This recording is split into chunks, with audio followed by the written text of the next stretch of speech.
সেদিন আমার কেউ চিনতো না। ওই বিজ্ঞাপনটা ছিল আমার জীবনে একটা টার্নিং। সবসময় তো উস্তাদ বানাইছি, পিছিয়ে ছিলাম। এখন কাজ আমার কাছে আসে, আর তখন আমি গেছি কাজে। করার আগ্রহ থাকে, বোঝার আগ্রহ থাকে, তারা কখনো হারায় বলে আমার মনে হয় না। ফিলই হয়নি যে ও নতুন কাজ করতেছে। আমি যদি একটু কোঅপারেট করি ওকে, যে জিনিসটা হচ্ছে কি, যে কোনো যদি লক্ষ্য থাকে ওটুর বিশ্বাস হৃদয়ে হবে হবে দেখা দেখা হবে বিজয়। ও আসলে প্রথম কাজ করছে, তো ওর ডেস্টিনেশনটাও আছে কি, প্রত্যেকের এক স্বপ্ন থাকে বড় করতে। হয়তো বা সে এখনও গুছাই আপনাদের সামনে ওইভাবে বলতে পারবে না। তো এইটুকু হচ্ছে কি, আমার সাথে যতটুকু তাকে গত 3 থেকে 4 দিনের পরিচয় আমাদের। আমি আসলে ব্যক্তিগতভাবে অন্যান্য কাজে একটু অত্যন্ত বিজি থাকি, কারণ চাইলেও পারতেছিলাম না যে ওকে যে একটা গ্রুমিং করাবো বা একটা সময় দিব, ওটা পারিনি। আতলের সাথে আমার যেটা ছিল কি, লং টাইম, একটা কাজের আগে একটা লং টাইম পাইছিলাম আমি, যে হ্যাঁ চলো আজকে আমরা এটুকু বুঝি, আমরা এটুকু করি বা এটা ভাবি। ভাবনার জায়গাগুলো ছিল।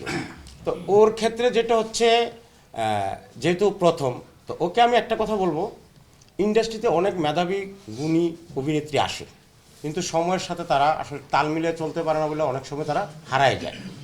তো মেধা প্রত্যেকটা মানুষের মধ্যে আছে, মেধাকে আসলে প্রপার ইউটিলাইজ করা। এখন কার সাথে কাজ করছে, কেমন কাজ করছে, তাকে আসলে কীভাবে প্রেজেন্ট করছে, সেটা একটা ফ্যাক্ট হয়ে যায়।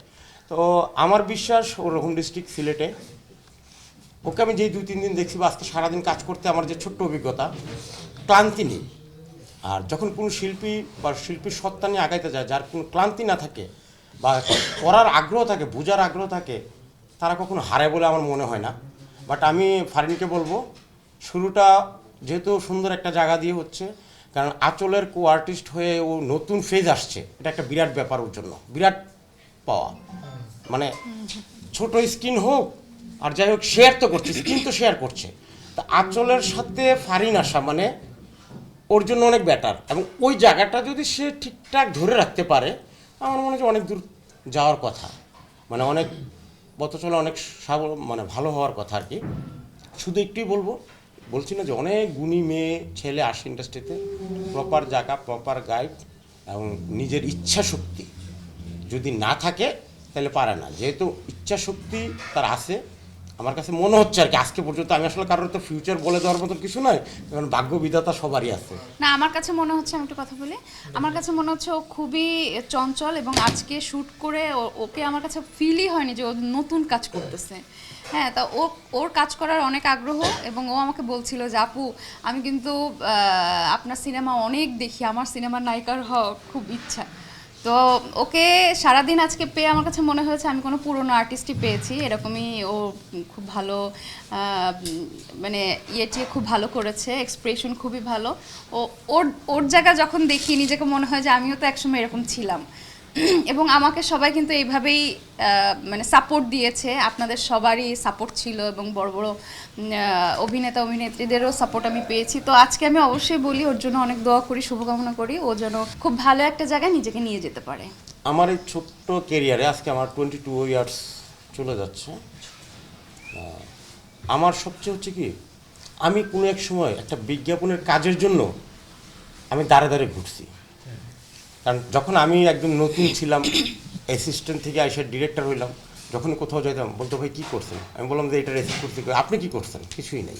আমার কাছে তখন খুব ফিল হইতো যে প্রথমে এত কষ্ট, একটা ডিরেক্টরের জন্য এত বছর মার্কেট থেকে কষ্ট, তাহলে একটা আর্টিস্টের জন্য কী লেভেলের কষ্ট।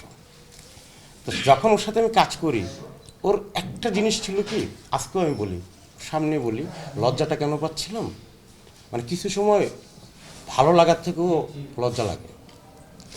কারণ সেদিন আমি যখন প্রথম ওর কাছে বলি যে আমি একটা কাজ করব, তুমি আমার সাথে কাজ করবা, ও আমাকে ওইভাবে চিনে না, আমি বুঝি না ও কী করতে পারে, আমি ডিরেক্টর হয়ে কী বানাবো এটাও আমি জানি না, মানে নিজে অ্যাজ এ ডিরেক্টর, কারণ সবসময় তো ওস্তাদ বানাইছি, পিছিয়ে ছিলাম। কিন্তু আমরা ওর সাথে আমার ফার্স্ট কাজ বলবো কি, ওই সময়ের আমার মনে আছে আমরা 3 দিন ধরে কাজ করছিলাম, হবিগঞ্জ, মাধবকুণ্ড, বড়লেখা, কমলা বাগান, সিলেট স্টেডিয়াম, মানে আমার কিছু ওই বিজ্ঞাপন আমার মনে আছে আমি 3 লাখ টাকা পকেটে দিয়েছিলাম, ভাগের চেয়ে বেশি, কারণ আমার জীবনে প্রথম কাজ ছিল, কারণ আমার তখন দরকার ছিল। এখন কাজ আমার কাছে আসে, আর তখন আমি গেছি কাজে। সেদিন আমার কেউ চিনতো না, ওই বিজ্ঞাপনটা ছিল আমার জীবনে একটা টার্নিং।